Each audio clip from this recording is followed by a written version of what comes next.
turns out that all these people behind the scenes that are, yeah, they're corrupt, but you thought they were competent. Many of them are. Many of them are Reddit tier heads. So there's this story, I don't have all the specifics on the details of this, but it's that you had a bunch of people from like intel agencies like the NSA, I think the CIA and others, and they're on, I think it's like a Telegram channel or some level of encryption, though it's not sharing classified information. It's supposed to be for work chat though. So it's not like maybe you work at a company and you and 20 of your buds are in a softball league, so you got a chat group where you're talking about your personal lives and softball and all of that stuff. It's not like that. This is like a work channel, but it's not to send classified information, if I got that right. Though I do think there's some level of encryption, like through Signal, Telegram, something like that, that goes on through this. And so I think it's Chris Rufo, who's fantastic, who's breaking this story. He got access to some of the screenshots from this, and it's as horrible as you would imagine. It talks about their hatred of libs of TikTok. It talks about their hatred of Christians, the hatred of Italian Americans. Surprise, surprise. They talk about how they're pushing for trans advocacy. One of them talks about how they hope that they have an intersex child because that will further the battle for pushing for trans advocacy. They're talking about sexual conquest and things of that nature. Unprofessional, propagandized bullshit. Now there's a story that, who is it? Is it Gnome that's in charge? That she's seeking information on who these people are and she's going to fire all the people that engaged in this. You understand that's who these bureaucrats are. You remember the guy, I forget his name, but the trans guy who stole all the luggage from the Biden administration? And you're like, how the hell did that guy get vetted to get this job? And then the truth is, well, no, he has the job because he is trans. That was the vetting. And it turns out that all these people behind the scenes that are, yeah, they're corrupt, but you thought they were competent. Many of them are. Many of them are Reddit tier shitheads. Sam Britton, that's the name. The irony is all of these lefties that I debate, your Destinies, all these people that I'm on with, that's probably their audience, and people like their audience are people that are in the NSA. These aren't serious men in suits and ties that are like, we're trying our best to understand the Constitution. Do we need to keep this country safe? I'm sure there's some people like that, but it's so ideologically captured that they're so self-important. It's like when you see Project Veritas, or now James O'Keefe, where they get these undercover, it's the simplest thing in the world. They have undercover agents that go on Tinder, and constantly they're meeting people with HHS, CIA, FBI. That's just first date out over drinks and dinner, spilling all this tea. How can that be? How would these people have survived during the Cold War? These are supposed to be the best and the brightest. You want to talk about having access? Elon Musk having access? That's the other story today that I think is hilarious. So it turns out, you remember that story of this guy that leaked Trump's tax returns? And some few other people? His name was Charles, oh crap, what was it? Charles, I forget his last name now. Sounds like a made-up name, though. It sounds like a video game name. I put a little short up about it today. Well, it turns out Biden's administration only charged him with one count, and they sort of downplayed. Turns out he stole over 400,000 Americans' tax information. That's, like, there's this idea of like, well, Elon's a private citizen. You can't leave him to have access to data. No shit. So are all of these bureaucrats. They too are unelected citizens. You trust the guy talking about having trans orgies to be the one that's surveying your emails? And not on their private time, but on the work chat. Sound good? That guy was there. And many like him. I don't have a problem with gay people at all. It's complicated. I think that being gay should be abnormal. That doesn't mean that we treat you like garbage. I have gay friends. I don't care. But it should be abnormal. We should prioritize family units and people having children. Biological men with biological women sticking together, raising a family. That doesn't mean I won't be friends with a gay man or a gay woman. Trans is even worse. Trans is an illness. But I'm not going to treat them like garbage. I can still be friends with a trans person. I'll even use the pronouns that a trans person asks as long as they treat me with respect. Some trans people that I've interacted with have chosen not to do so, so they don't get my respect. But the way that we venerate what's tantamount to just straight up sexual degeneracy in this country culturally, and now we can see how it's infiltrating through our bureaucracies that run our country politically, is disgusting. I don't want tapes of gay sex occurring in the Capitol and everybody just shrugging their shoulders. I don't want a bunch of degenerates that are pushing trans ideology, talking about orgies and shit on company workspaces, running the NSA, the CIA, having access to surveillance technology. I don't want that degeneracy. I don't want the military brass dressed like they're human dogs. No, thank you.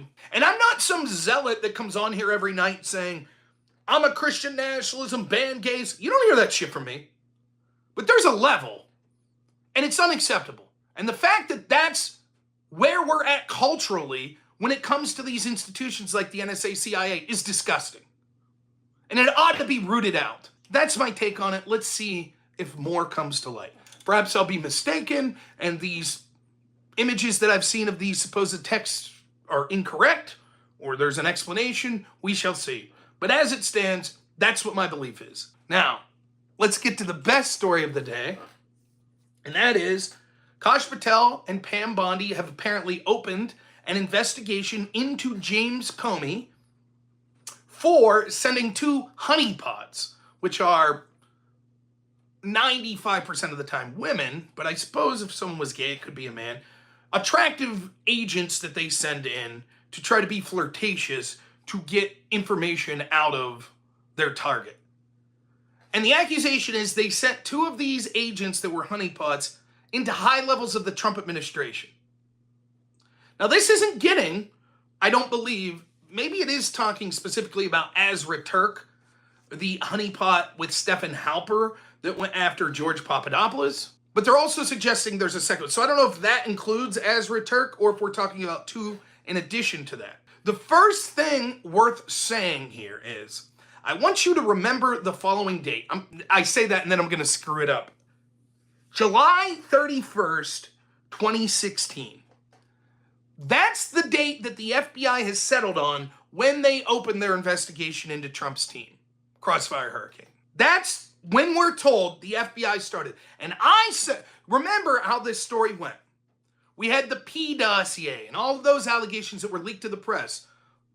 Mother Jones ran their story, I think, October 30th or 31st, 2016, right before the election. This is the big October surprise, one of them. Harry Reid also talked about this story. Then, of course, the dossier ramps up after Trump wins. And the Hillary Clinton plan of smearing Trump as being connected to Russia, which it turns out she was far more connected for years and years, including her husband personally speaking with Vladimir Putin and then being paid $500,000 a couple weeks later to speak at a Russian-owned bank as the Uranium One deal was going on, selling 20% of our uranium to Russia. Good stuff. She wanted to smear Trump of what she was actually doing, which was having shady connections to Russia. So first we heard about the dossier, and remember, the DNC and Hillary's team said, we had nothing to do with this dossier, nothing to do with it. That was the story for a year. Nope, we didn't pay for it, we had nothing to do with it. Then they were forced to admit, oh, okay, yeah, that was us, we paid for that. Then we found out that, oh wait, it turns out that there are problems with this dossier. Christopher Steele might not be the stand-up guy that everyone was claiming. His primary subsource is a Russian. Turns out they weren't able to verify a lot of this. And then it got worse and worse. So then the story changed. Oh, no. See, you thought that the dossier was the start of the Russia collusion investigation. But actually, no. It was this guy, George Papadopoulos. George Papadopoulos, that's what happened. You know, the low-level dude who ran into this Maltese professor, Joseph Misfit, who everyone thought, his family and friends thought he was an asset for Western intelligence. But now we're to believe that he was secretly a Russian spy for all of these decades, even though he taught at universities with connections to Western intelligence. But don't mind that. He told George Papadopoulos, hey, I hear some Russians have some dirt. I want to hook you up with this Russian that has dirt on Hillary. Russian says, we have dirt on Hillary in form of email. He tells Alexander Downer this, speaking of the Five Eyes agreement, right? This Australian diplomat who has connections to the Clinton Foundation, so much so that actually he was investigated once for sending Australian tax dollars to the Clinton Foundation. And that was the start of it. Once the hack occurred, oh boy, there we go. Now we have to investigate Trump's team because a drunk low-level staffer said he heard Russia had emails on Hillary. Something that everyone was saying because Hillary had an unprotected server. So that now has become the official story. And what I said, mark down the date, the end of July. I think it's July 31st is when they're claiming that 2016, when they started Crossfire Hurricane. Because now, if we find out that that's actually a lie, the FBI lied all of these years. Actually, they were looking into Trump's team before that. Then what will be the excuse? What's the excuse? Why did they lie and say it started on July 31st? Because there's been credible evidence all along that the FBI unofficially was looking at Trump's team before that. And now we have this accusation that's being looked into. Apparently a whistleblower from the FBI is claiming that he was in the room when these two honeypot agents, one was moved to the CIA, allegedly, because they didn't want to be an FBI agent anymore. The other got a promotion within the FBI. And basically, this whistleblower is claiming, we basically were told, you don't talk about this shit anymore, because it was off the books.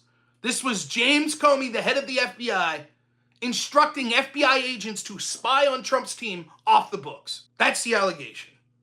We'll see if it pans out. Now, you'll remember when I talked about how corrupt all the investigations were into Trump, and what does the left always push back with? Well, actually, they said that there was enough evidence to start an investigation. That's true. They did say that, because the bar for starting an investigation from the FBI is very low. That's also true, regrettably, but that is true. The problem was the tactics that the FBI then used, getting FISA warrants, sending spies, etc. That's the problem, the tools that they used. But if the FBI hears from a source, hey, Russia has infiltrated the Biden administration, they should be allowed to look into that. Are you getting FISA warrants against Biden's team, though? Probably not. Not unless there's more evidence there that you're verifying. But hey, turnabout's fair play. Over and over I heard, well, actually, the standard for starting an investigation at the FBI is very low. What did I say? Last time I debated Pisco, I was like, remember that. Remember that.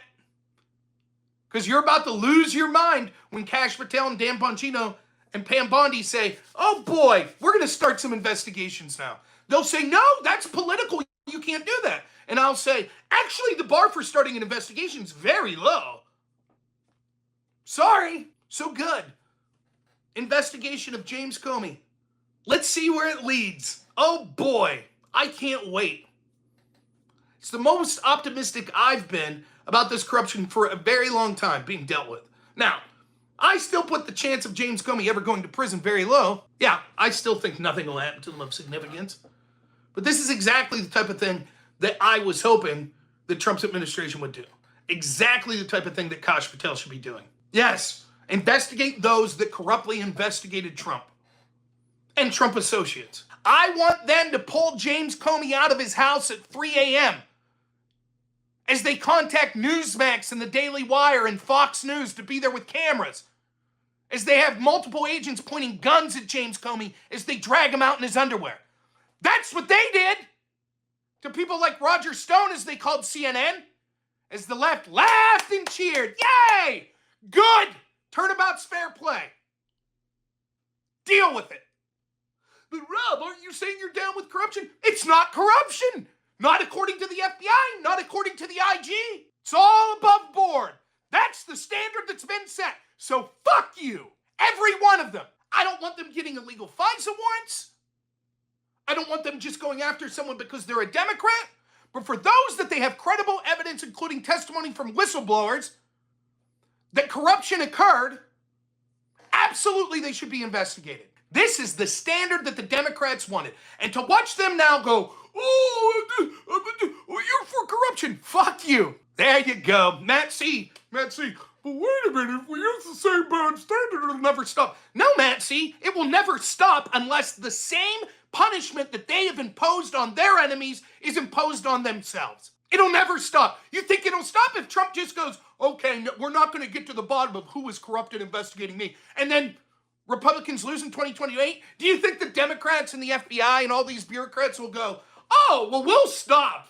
We'll also stop. I mean, we did this in 2016, and then when Trump lost, we did all the lawfare shit again from 2020 to 2024. But we'll stop. Now we'll stop. Now we'll stop because Trump's team refused to look into our corruption. So we'll stop. Now, it will never end until they face the very consequences that they sought upon others. Unlike them, I'm not asking to do it in a corrupt way. You might say, well, would it be corrupt to call Newsmax and shit? It's not against the law. I'm tired of these milquetoast centrists. They're like, well, wait a minute, we have to be better than them. Fuck you. It'll never stop, even after consequences. Fair enough. If it will never stop, then all we can do when we have power is treat them under the standard that they've set for us. If it won't stop, so be it. It won't stop.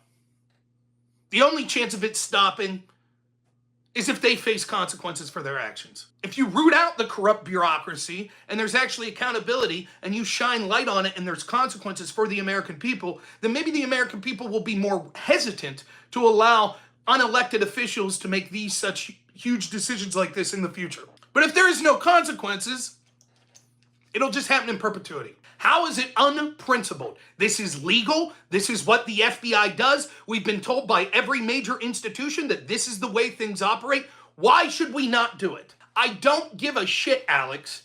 What do you think should happen? So if it's true that James Comey did, off the books, start a spying operation into Trump, what should the consequences be? It's unprincipled to investigate it. That's unprincipled. So what's the principled approach? Do nothing? I'm not calling to arrest people that didn't engage in corruption. I'm calling to investigate them if we have evidence. The bar is very low. And if they did engage in corruption, to arrest them. The CIA and the FBI didn't trust Trump because they feel that Trump is someone from outside their control. They know that Barack Obama and George W. Bush and Jeb Bush and Hillary Clinton and Joe Biden and Kamala Harris are good little boys and girls that'll go along with everything they say. And they don't want to give up power. Some of them probably do it just because they're power hungry, corrupt, and they want to enrich themselves. Some of them probably do it because they think they're better than everyone and they know what's right and how dare anyone challenge them. All of it is irrelevant to them corruptly using those institutions to corruptly put their thumb on the scale, just as Chuck Schumer said they would do. You can't criticize these agencies like the FBI because they'll find 6 ways of Sunday at getting back at you. That's exactly what happened. So the idea of like, well, maybe they didn't trust Trump. I don't care.